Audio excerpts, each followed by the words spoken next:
हाँ बस लिख दे रहा हूँ।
Activity and equivalent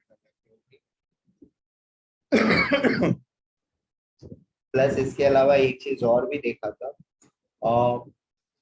there is something called as molar conductivity or equivalent conductivity at infinite dilution and at normal dilution. ठीक है, नॉर्मल मतलब किसी भी अदर डायल्यूशन पे, एंड दूसरी चीज होती है मोलर कंडक्टिविटी एट और equivalent conductivity at infinite dilution. ठीक है, इनफाइनाइट डायल्यूशन पर एक आयन दूसरे आयन के इंटरफेरेंस में नहीं रहता है। Is that okay? जब कोई भी चीज इनफाइनाइटली डाइल्यूट कर दी हमने तो हर आयन फुल्ली सॉल्वेट हो जाएगा। फुल्ली सॉल्वेट होने की वजह से एक आयन दूसरे के मूवमेंट के ऊपर किसी भी तरह का कोई रिस्ट्रिक्शन या कोई इंटरफेरेंस नहीं करेगा। Is that okay? हाँ बोलो।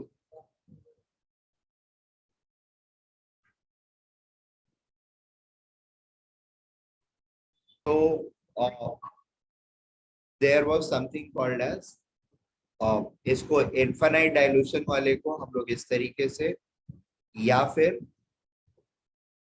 इस तरीके से नॉट डाल करके इंडिकेट कर रहे थे, एंड इक्विवेलेंट वाले को, इसी के इक्विवेलेंट काउंटर पार्ट को EQ with not और EQ with infinity, ये दो notation equivalent conductivity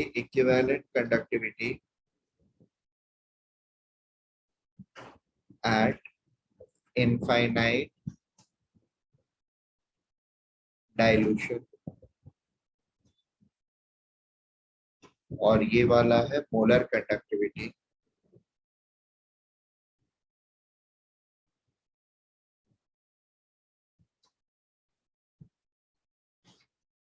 at infinite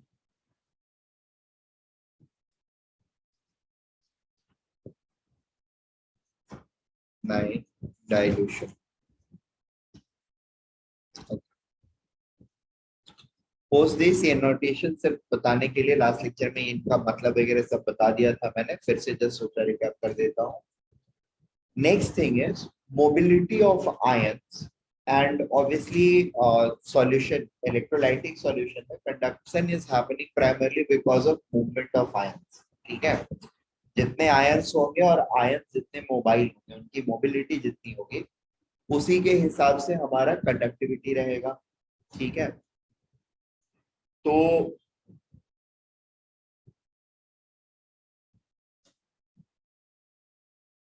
conductivity, और rather I should say molar conductivity,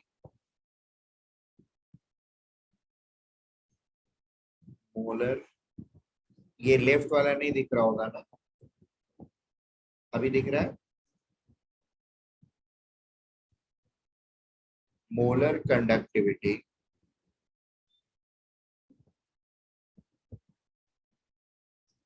of individual ions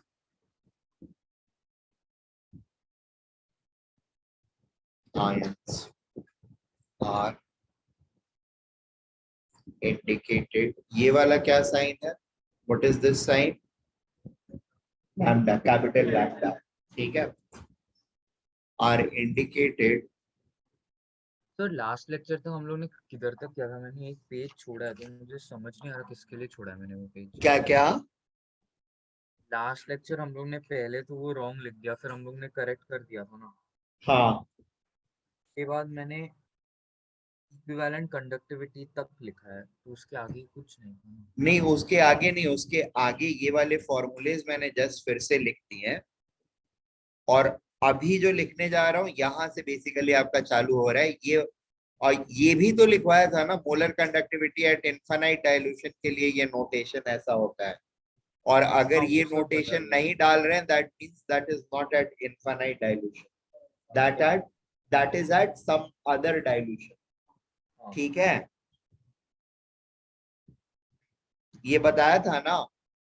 हाँ हाँ बता. ठीक है, अब वहां से आगे बेसिकली यहीं से चालू हो रहा है. This is the point. इस वाले पीडीएफ पे वो लिखा नहीं हुआ था तो जस्ट मैंने उसको लिख दिया, नथिंग एल्स. आज का फिर डेट. सर वो क्या था, आपने क्वेश्चन दिया था वो भी गलत हो गया था ना फिर अपना. क्या क्या?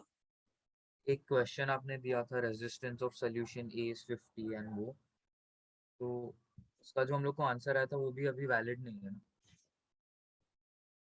ये वाले की बात कर रहे हो? नहीं, नहीं, अरे हाँ वो क्वेश्चन तो कुछ दिया था. इफ आई रिमेम्बर, है क्या तुम लोग के पास क्वेश्चन लिखा हुआ? मेरे पास तो है तुम्हारे पास? फोटो लेकर हाँ के सर. भेजोगे? हाँ किसको भेजूँ, आपको या मुझे उसको? भेजोगे और इसको भेजोगे? हाँ सर. दोनों को अगर मैं ऐड कर देता हूं तो वॉल्यूम इज गोइंग टू हाँ गेट डबल्ड. या the volume will get doubled, तो कंसेंट्रेशन क्या होगा? That will gate half. हाँ सर, मैं म्यूट गलती से, हाँ हाँ. Is that okay? ये बात समझ में आ रही है? तो हाँ सर. बेसिकली जब मैं उन्हीं सॉल्यूशन, मतलब उस सॉल्यूशन को, दोनों सॉल्यूशंस को एक साथ एक बीकर में प्लेस करता हूँ, वॉल्यूम डबल हो जाता है, कंसंट्रेशन हाफ हो जाता है, तो उनका रेस्पेक्टिव कंसंट्रेशन जो भी है दैट बाई टू लिख दूंगा. इससे मोलर कंडक्टिविटी मिल जाएगी मुझे of all the ions present in that system. इन दोनों को मैं ऐड करूंगा. ठीक है ना? The moment I add them I am going to get my net molar conductivity. Is that okay? Lambda m net is equal to lambda m a plus lambda m b. Am I making sense?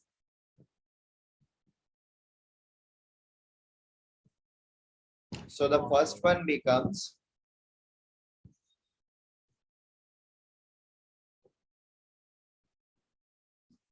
0.02 G star into 2, that is 0.4 G star into 1000 by C plus 0.02 G star into 1000 by C. This will make 0.06 G star into 1000 by C.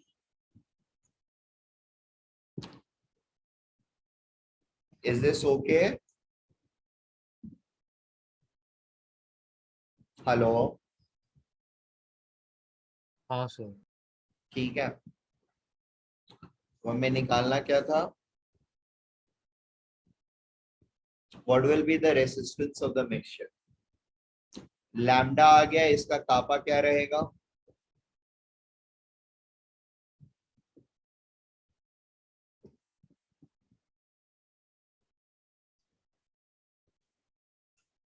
Zero 0.06 ji star या 0.06 के बदले 0.03 जी star. क्या क्या? हाँ, volume double होगा इसलिए concentration half हो जाएगा। क्या क्या? हाँ, वो ऑलरेडी हमने अकाउंट कर दिया ना कंसेंट्रेशन को हाफ करके। ठीक है, तो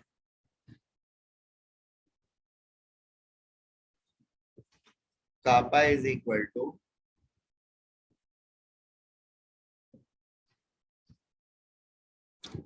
lambda molar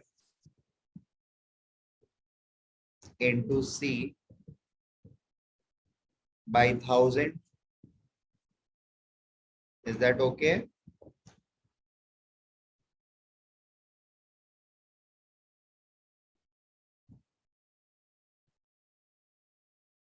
Point 0.06 G star multiplied by C by 2 into 1000. हाँ, कुछ नहीं किया, कंसेंट्रेशन की वैल्यू डाल दी C by 2। पहले C था, वॉल्यूम डबल होने की वजह से, दोनों को मिक्स होने की वजह से नेट कंसेंट्रेशन C by 2 हो जाएगा इलेक्ट्रोलाइट्स का। तो बस C by 2 डाल दिया। Kappa is going to be 0.03 G star और इससे हमारा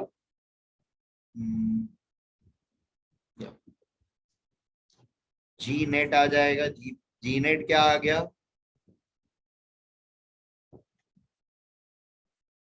that is 0.03 Siemens. G star was the cell constant.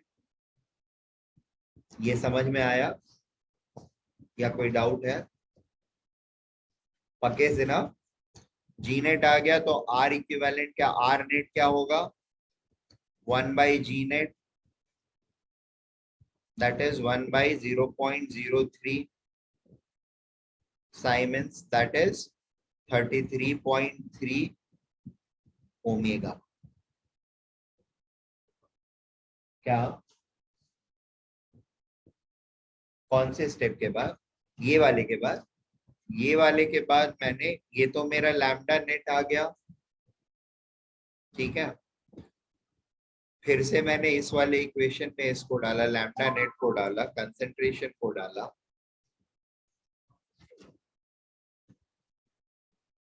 ये दोनों को ऐड करके निकाला था ना इक्विवेलेंट, फिर से डाला सो दैट उसका कापा, नेट कापा आ जाए। ठीक है, हाँ C by 2 इसलिए लिया क्योंकि कंसेंट्रेशन, जो इलेक्ट्रोलाइट्स है उनका कंसेंट्रेशन हाफ ही हो गया है ना, डबल वॉल्यूम होने की वजह से। हाँ, तो 3 वॉल्यूम ऐड करते हैं हम तो सबका कंसेंट्रेशन 1/3 हो जाता। सेम वॉल्यूम तीनों के ऐड करते तो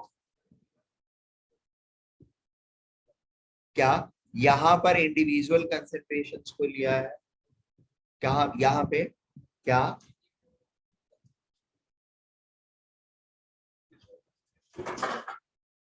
हाँ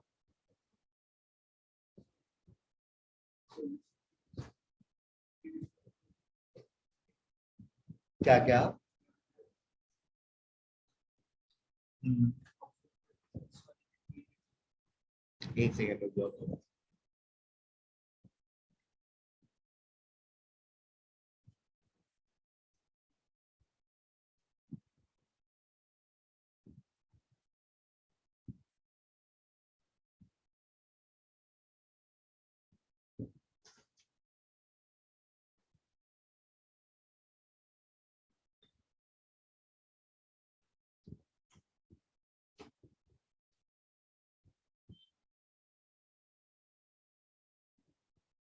अरे यार, एक चीज और गड़बड़ कर दी, मतलब गड़बड़ नहीं किया है यहाँ पे, कैलकुलेशंस में कुछ गड़बड़ नहीं किया है। The electrolytes are same, their concentrations are only different because of which we have different resistance, ठीक है। सो नेट कंसेंट्रेशन अब जो होगा वो हम कैलकुलेट कर सकते हैं, वॉल्यूम डबल हो गया तो concentrations are going to add up and then get divided by 2। हाँ हाँ, सी नहीं रहेगा ना, सी बाई 2 हो जाएगा ना, टोटल कंसेंट्रेशन बाई 2। सी कैसे रहेगा, हाँ दोनों में अगर सी है तो फाइनल कंसेंट्रेशन सी बाई 2 हो जाएगा ना।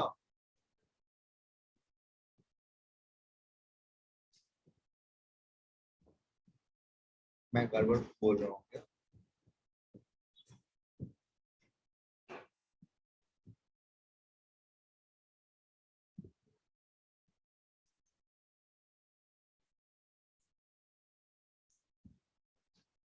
सी मोल्स पर लीटर पर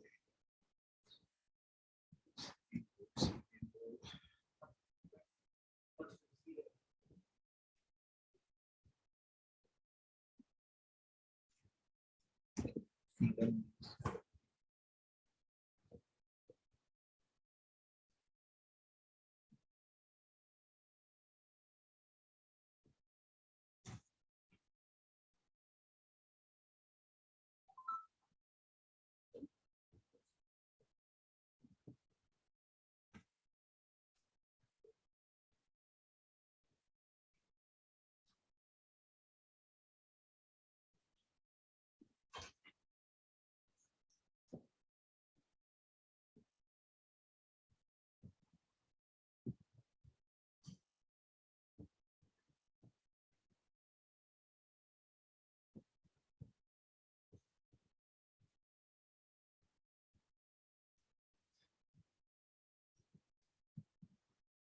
ठीक है, कंसेंट्रेशन सेम रहेगा तो सी ही रह जाएगा। अगर कंसेंट्रेशन डिफरेंट रहता है C1 एंड C2 तो फिर दोनों का मीन हो जाएगा, ठीक है, C1 plus C2 by 2। Fine, so this will be change to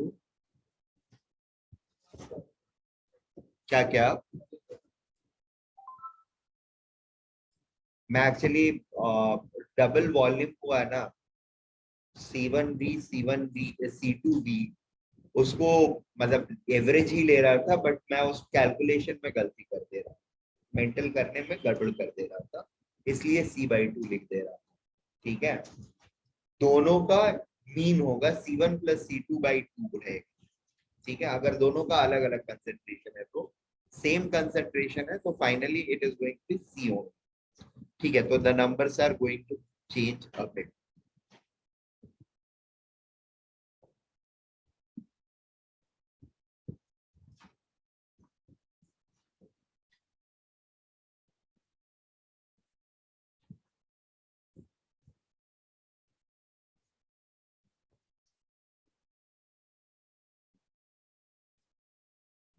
16.66 omega, ठीक है।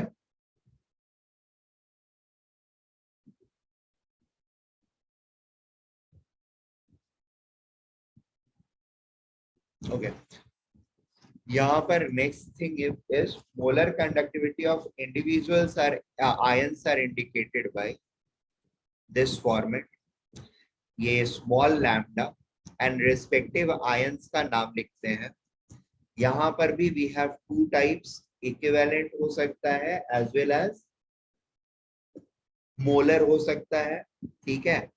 और इनफाइनाइट डाइल्यूशन, अच्छा आयन की माइग्रेशंस जो लेते हैं हम वो मोस्टली इनफाइनाइट डाइल्यूशन पर ही लेते हैं, ठीक है। आयंस इंडिपेंडेंटली तभी माइग्रेट करेगा जब वो परफेक्टली डिसोसिएट हो जाएगा, ठीक है। यानी आयन को के बारे में अगर हम कुछ भी बोल रहे हैं, that means it is always at infinite dilution. Are we getting this point? क्योंकि सर जब आपने अभी क्या बोला, दो कौन से हो सकते हैं? दो आपने बोला ना। हाँ, इसमें आयंस की दो वैल्यूज रह सकती है, एक तो lambda equivalent ion and lambda molar ion, ठीक है। और इसमें ऐसा होता है आयंस के केस में कि द वैल्यूज आर ऑलवेज ओ और इंफिनिटी, इनफाइनाइट डाइल्यूशन वाली ही वैल्यू रहती है। क्योंकि आयंस हमेशा जब मतलब अगर आयन की कंडक्टिविटी की बात कर रहे हैं, that means that ion is freely moving. Is that okay?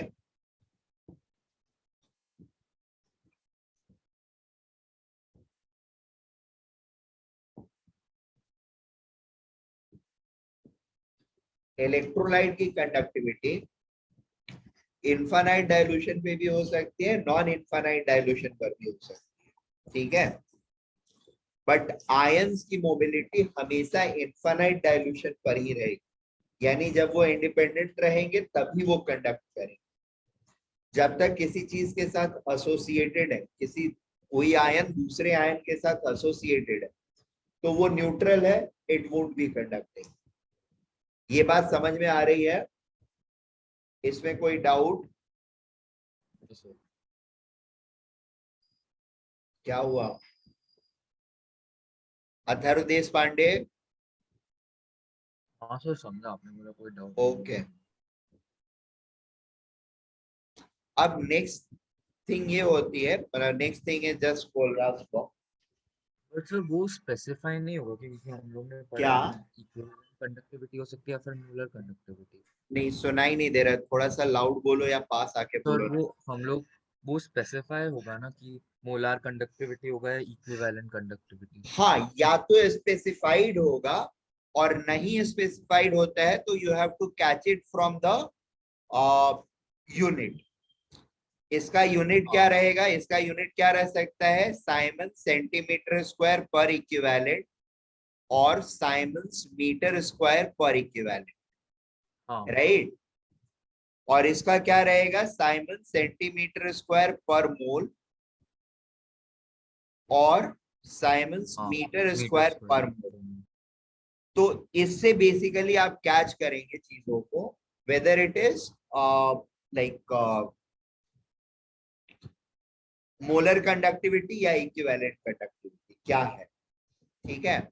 अच्छा, आयंस की मोलर कंडक्टिविटी और इक्विवेलेंट कंडक्टिविटी को हम कैसे रिलेट कर सकते हैं? आयंस की molar conductivity and equivalent conductivity को ऑब्वियसली उनके चार्ज के थ्रू रिलेट करेंगे हम लोग। Is that okay? जैसे कोई एक एंटिटी है ए और इस पर एन चार्ज है, एन पॉजिटिव है, तो अगर इसका एक मोल हमने लिया, मतलब एक वॉल्यूम लिया जिसमें एक मोल है, ठीक है, और इसके थ्रू कंडक्टिविटी मुझे मिल रही है lambda 0 M A N plus, ठीक है। तो उस सेम वॉल्यूम में जिसमें एक मोल ऑफ एन प्लस है, उसमें कितने इक्विवेलेंट्स ऑफ एन प्लस रहेंगे? It will become an equivalent, right?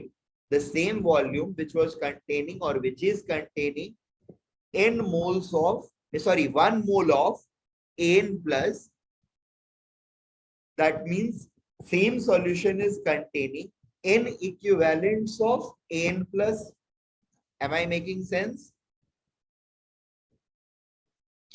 ये बात समझ में आ रही है? क्यों? हाँ sir.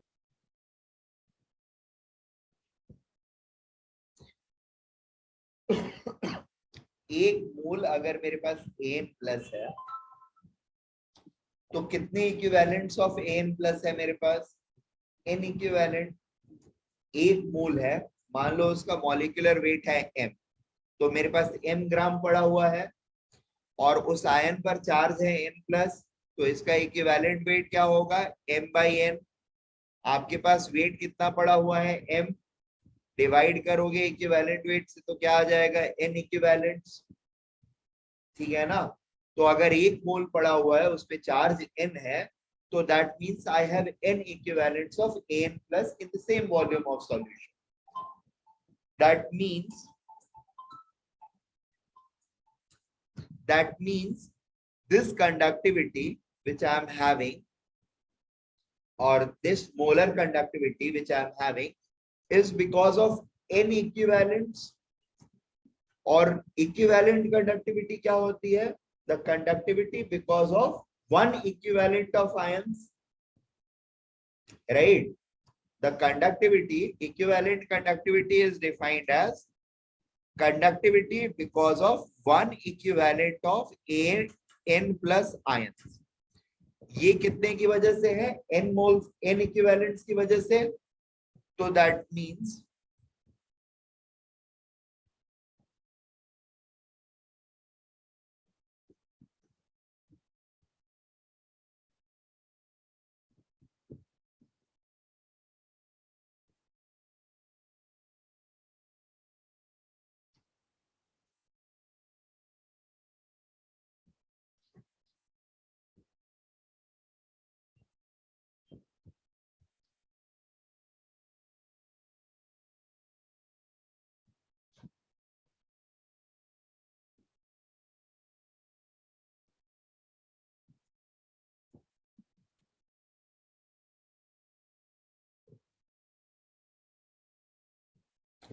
lambda naught equivalent n plus is nothing but lambda m naught n plus divided by n.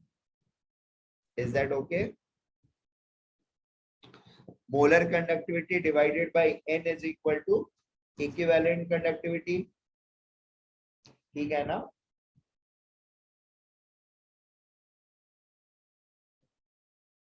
और lambda naught molar n plus is equal to n into lambda naught equivalent n plus small lambda.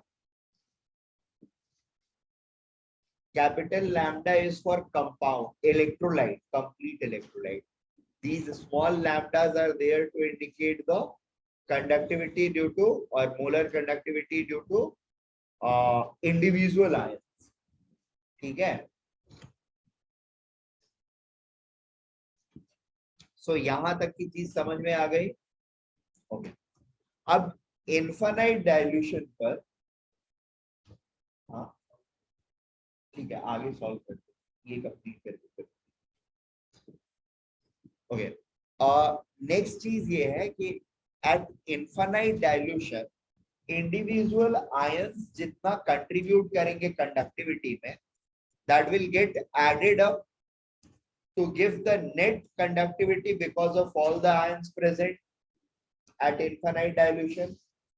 क्योंकि वहां पर infinite dilution पर कोई किसी को interfere नहीं कर रहा है, तो सब कोई अपना इंडिपेंडेंट कंट्रीब्यूट करेगा और उन सबका कंट्रीब्यूशन से टोटल कंडक्टिविटी बनेगा। ठीक है? सो फॉर एनी कंपाउंड और for any electrolyte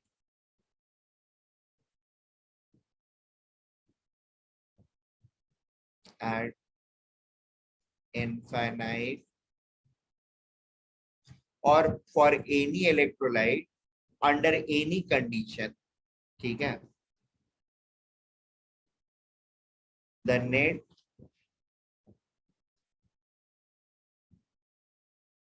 conductivity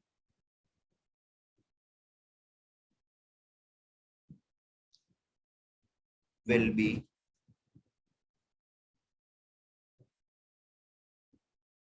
because of contributions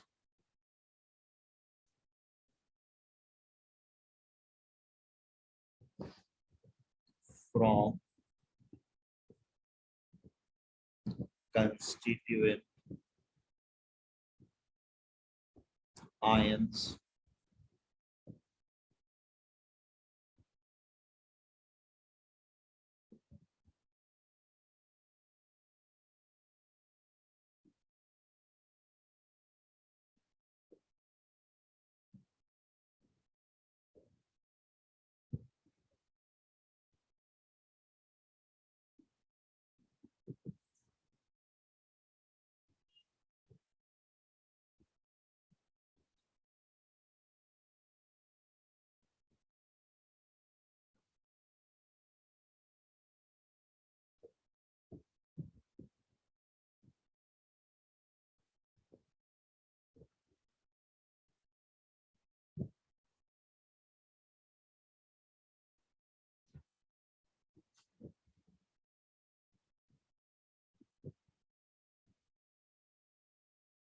हाँ हाँ लैम्डा हमेशा डॉट ही रहता है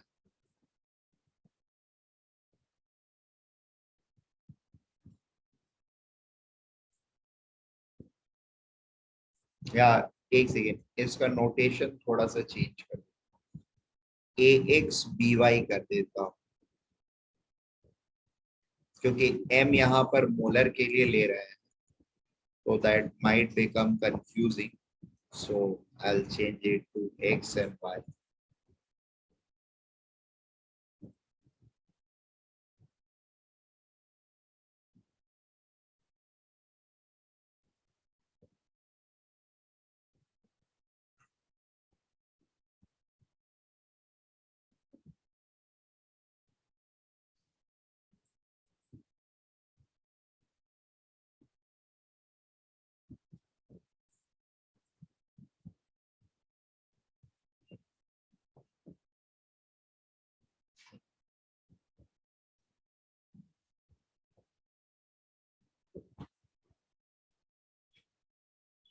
okay. दूसरी चीज क्या है इक्विवेलेंट कंडक्टिविटी अगर देखेंगे ठीक है of ax by this will be equal to lambda naught equivalent of n plus lambda naught equivalent of sorry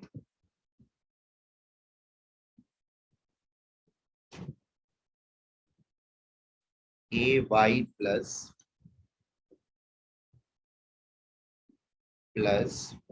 lambda naught equivalent of bx minus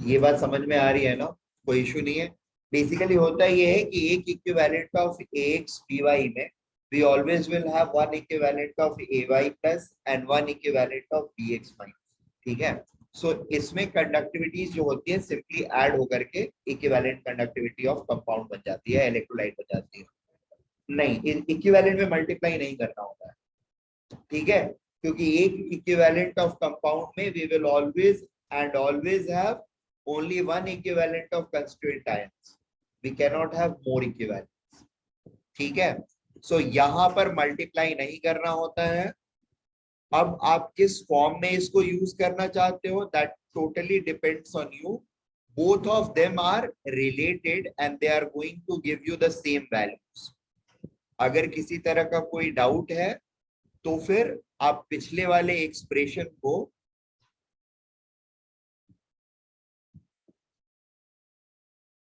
के साथ कोरिलेट करके चीजों को एंड प्रूव कर सकते हैं, you are free to do that. It's pretty simple, खुद से घर पे एक्सरसाइज कर सकते हो। ये रिलेशनशिप हम लोगों को पता है, ठीक है। ए और बी से मिल करके बेसिकली हमारा ये वाला बनेगा, डायरेक्टली ऐड करेंगे तो। And molar conductivity of this is nothing but n times this, यानी इस केस में क्या होगा, y type sorry y times of this value will be this thing। बात समझ में आ रही है? इसको मैं y से मल्टीप्लाई करूंगा तो ये वाली वैल्यू मिलेगी। इसके बदले में मैं y into lambda equivalent ay plus लिख दूंगा, और इसके बदले में मैं x multiplied by lambda naught dx minus लिख दूंगा। दोनों में एक्स वाई का मल्टीप्लायर आ गया, दोनों में एक्स वाई के मल्टीप्लायर को कॉमन ले लूंगा, that will give me this plus this, ठीक है ना। इस दोनों को इससे रिप्लेस कर दूंगा तो एक्स वाई इंटू दिस आ गया। अब इसके एक मोल में इसका एक्स वाई इक्विवेलेंट ही रहेगा, राइट ना। सो इट गॉट प्रूव्ड, दोनों इक्वेशंस एक ही वैल्यूज दे रही, जिसमें आप कन्वीनियंट हो आप उसको यूज कर सकते हो, ठीक है।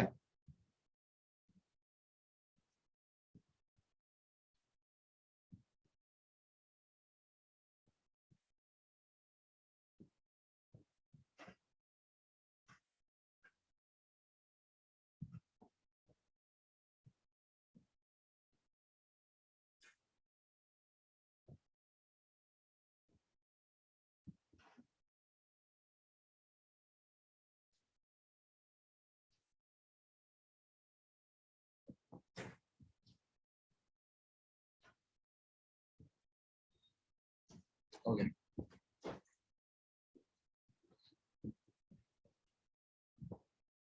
These equations are known as Kohlraasch law of independent migration of ions. These two equations constitutes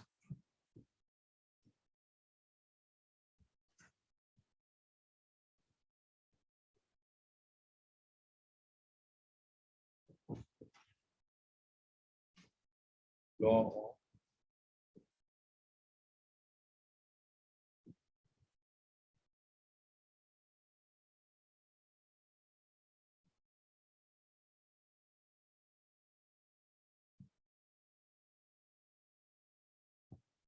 Kohlraasch law of independent migration of ions.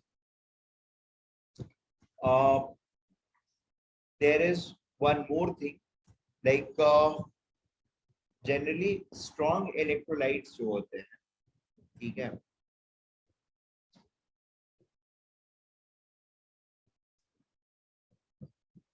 Okay.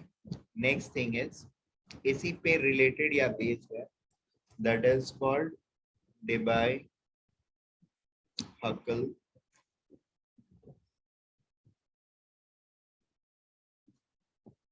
equation for molar conductivity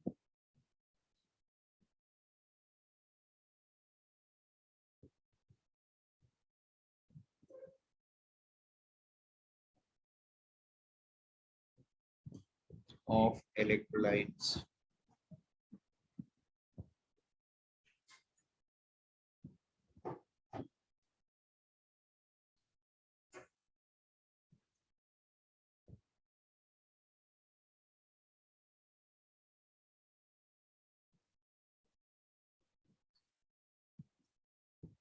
okay. For strong electrolytes,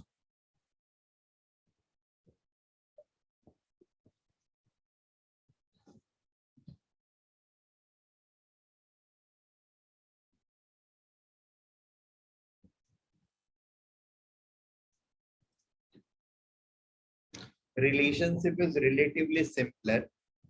So for a strong electrolyte, it looks like lambda m at any concentration is equal to lambda m at infinite dilution minus b into root c. ठीक है?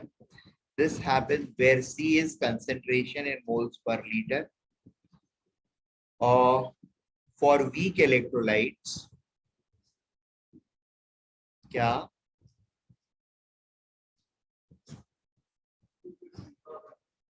कहाँ पे? हाँ, c is concentration and b is constant of the equation.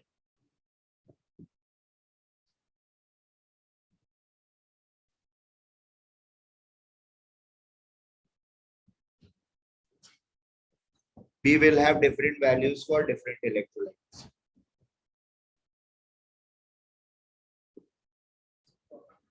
हाँ, having different value for different electrolytes.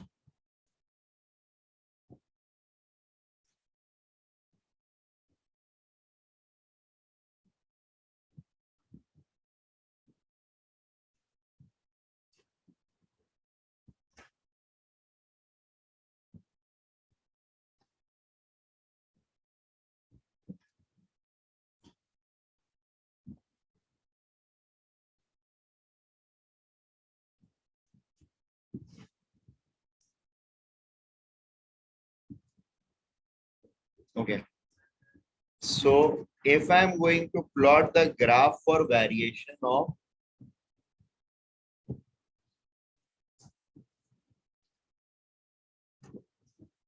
conductivity with respect to concentration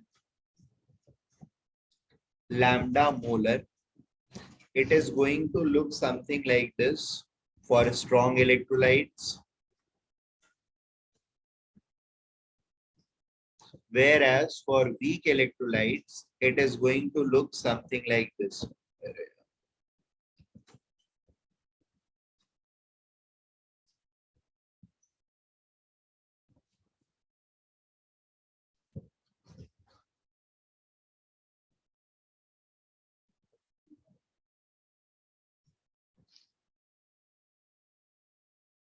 ठीक है? This is for any general strong electrolyte, maybe KCl for a strong electrolyte.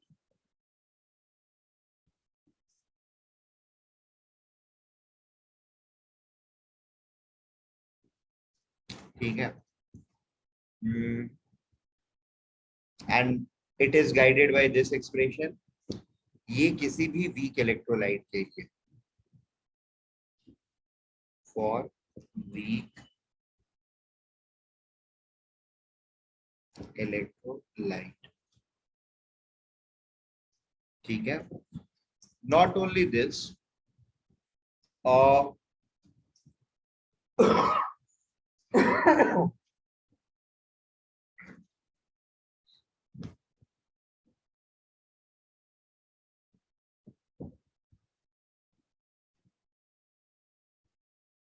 किसी भी concentration पे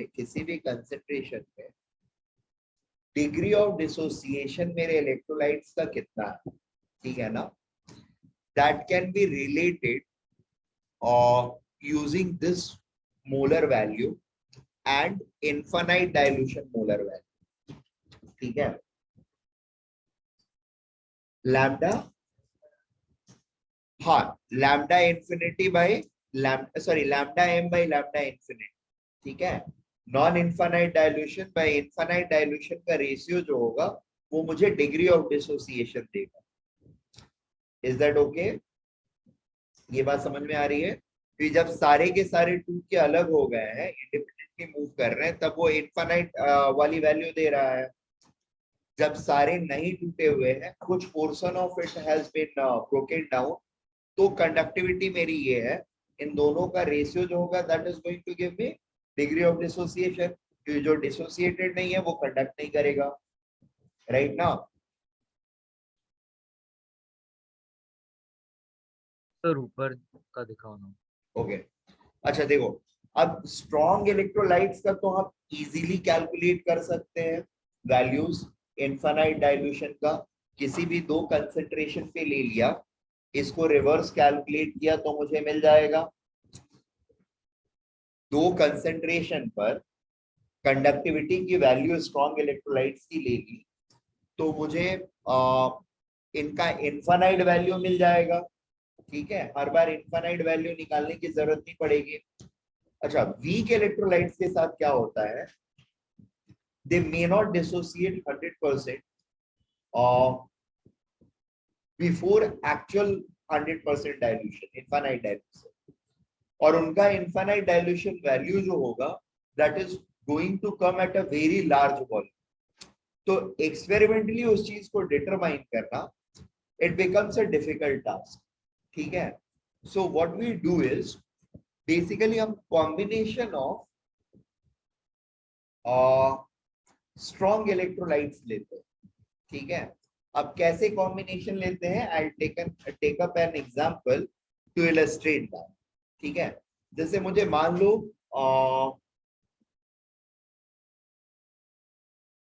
acetic acid weak electrolyte है।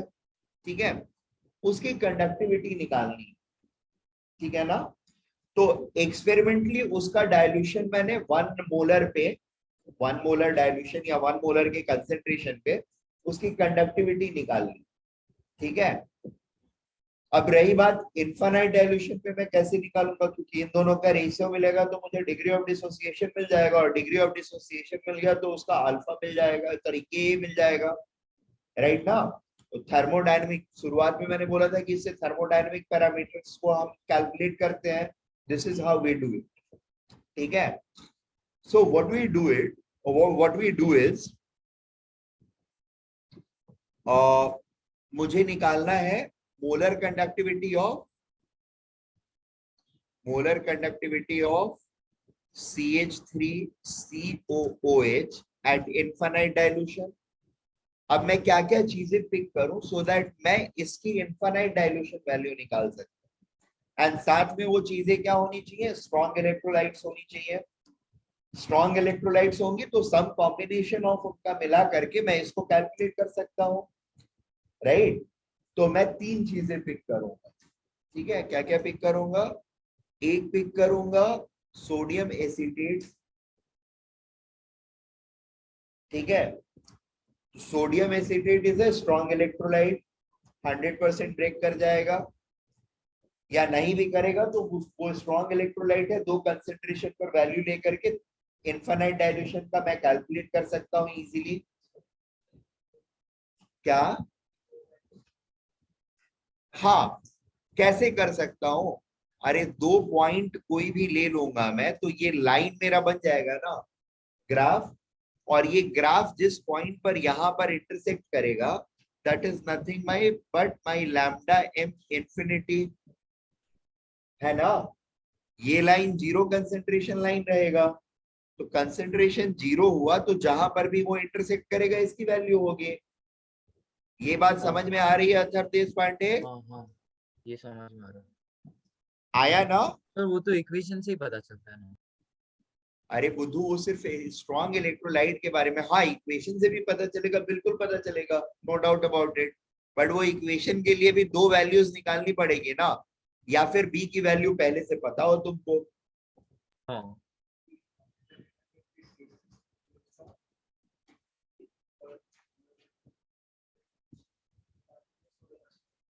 हाँ, एक compound लिया है अभी सोडियम एसिटेट, अभी और लेने हैं।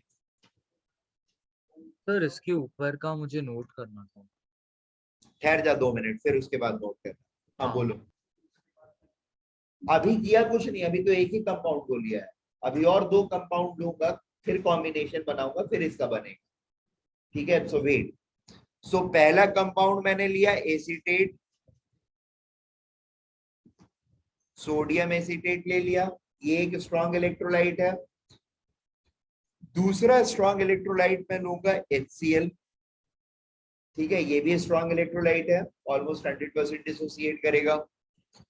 तीसरा स्ट्रॉन्ग इलेक्ट्रोलाइट लूंगा मैं NaCl। ठीक है, इनका इनफाइनाइट डाइल्यूशन पे वैल्यू निकालना मेरे लिए इजी टास्क है, मैं आसानी से निकाल सकता हूं, ठीक है ना। तो इनका वैल्यू निकाल लूंगा, इसके वैल्यूज को ऐड करके और इसकी वैल्यू को सब्ट्रैक्ट कर दूंगा। इन दोनों के मोलर इनफाइनाइट डाइल्यूशन वैल्यूज को ऐड करके अगर इसके वैल्यूज को सब्ट्रैक्ट कर दो तो मुझे एसीटेट और H प्लस आयंस की माइग्रेशन या मोबिलिटी या कंडक्टिविटी का पता चल जाएगा एट इनफाइनाइट डाइल्यूशन। क्या हुआ? अच्छा, क्यों किया ये देखो, यहां पर ये ब्रेक होएगा, ये स्ट्रॉन्ग इलेक्ट्रोलाइट ब्रेक होएगा तो किस किस चीज में होएगा, CH3COO minus plus Na plus. So इसकी कंडक्टिविटी प्लस इसकी कंडक्टिविटी, Na प्लस की कंडक्टिविटी, CH3COO माइनस की कंडक्टिविटी, ठीक है। यहां से H प्लस की कंडक्टिविटी प्लस Cl माइनस की conductivity at infinite at infinite at infinite at infinite. इन चारों का सम बेसिकली इन दोनों की कंडक्टिविटी होगी और उसमें से इसकी conductivity Na plus N plus lambda Cl minus, इसकी कंडक्टिविटी को सब्ट्रैक्ट किया तो नेट मुझे इन दोनों का सम मिल जाएगा। That means now I have what, this value, ठीक है। 1 मोलर कंसेंट्रेशन पे, 1 मोलर कंसेंट्रेशन पे आप इसकी वैल्यू मैं फिजिकली कर या लैब में मैं कैलकुलेट कर सकता हूं एक्सपेरिमेंटली, ठीक है ना। अभी जो इक्वेशंस हमने डिस्कस किए हैं, वॉल्यूम कितना डाला, मोल्स कितना डाला है, इन सारी वैल्यूज को लेकर के या कितना डाला सॉल्यूशन प्रिपेयर करते टाइम, उसके बेसिस पर कंडक्टिविटी मिल जाएगी मुझे। और कंडक्टिविटी, मोलर कंडक्टिविटी मिल गई, मोलर कंडक्टिविटी लेकर के आ जाएंगे तो lambda m CH3COOH divided by lambda infinity m CH3COOH, that is going to give me alpha, the degree of dissociation, ठीक है। अमाउंट सॉल्यूशन में कितना डाला था, इससे कंसेंट्रेशन पता रहेगा मुझे।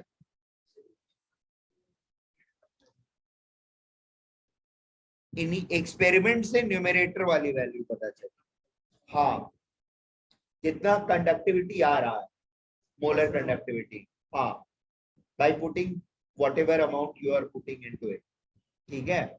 उससे मोलर कंडक्टिविटी एक्सपेरिमेंटल आएगा आपका, which is definitely not at infinite dilution, that is at some dilution, C concentration पर है, so you know the concentration, you know the infinite, through this you know the infinite dilution की value, इन दोनों का ratio तुमको alpha देगा और इस alpha से K निकाल सकते हो, not kappa but equilibrium constant K, C into alpha square divided by 1 minus alpha, ठीक है। बात समझ में आई? सो इससे हमारा एक थर्मोडायनेमिक पैरामीटर मिला। एट द सेम टाइम हमने क्या समझा, how we are going to utilize possibly this equation to find the molar conductivity of strong electrolytes, ठीक है। वीक इलेक्ट्रोलाइट्स का मोलर कंडक्टिविटी फाइंड करने के लिए eight infinite dilution what things can we use, is that okay? And obviously in informations को use करके alpha calculate करना and finally first thermodynamic parameter को कैलकुलेट करना हमने सीख लिया, ठीक है। नाउ इट्स, हाँ, अब नोट करना है आप लोगों को। हाँ सर, यहां तक नोट कर लिया था ना? हाँ वहां तक हो गया था, ये डी बाय हकेल से चल। चलो नोट करो इसको।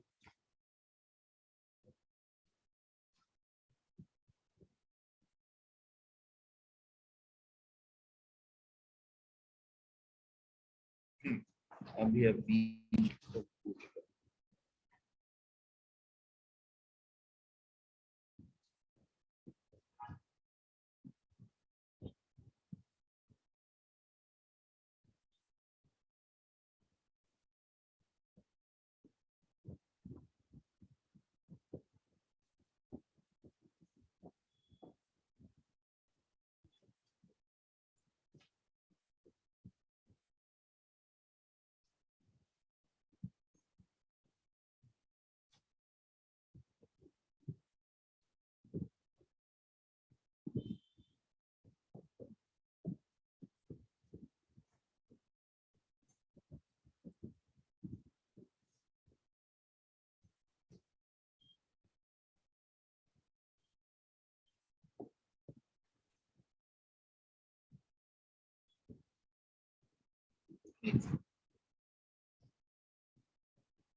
अच्छा, मुझे हो सकता है ना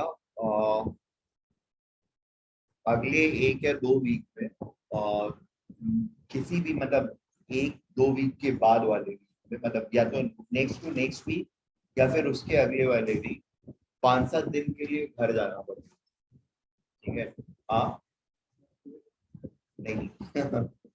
गाँव, बिहार, बक्सर। मॉम को अपने ले करके आना है, तो there will be a gap for like maybe 4-5 days। 28 से 1 जून, हाँ वो तूने बताया था, याद है। प्रैक्टिकल्स 2 जून के बाद से है। Either be calculated through graph or via कौन सा करा देंगे, ले लेना। वैसे उसकी कोई जरूरत नहीं है, बट एग्जाम दे लो, अच्छा रहेगा, इट विल फील गुड। हाँ।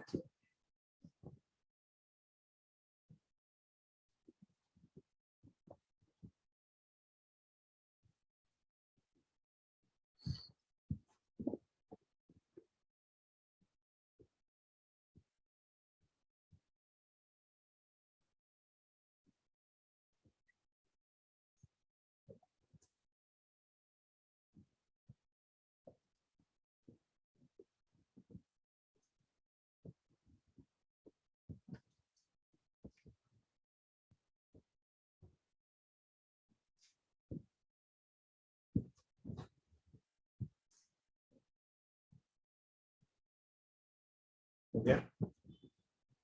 अथर्व देश पांडे हो गया आपका। सर सेकंड पॉइंट लिख रहा हूँ।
हाँ सर, इतना हो गया।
ठीक है, अभी समझ में आ गया?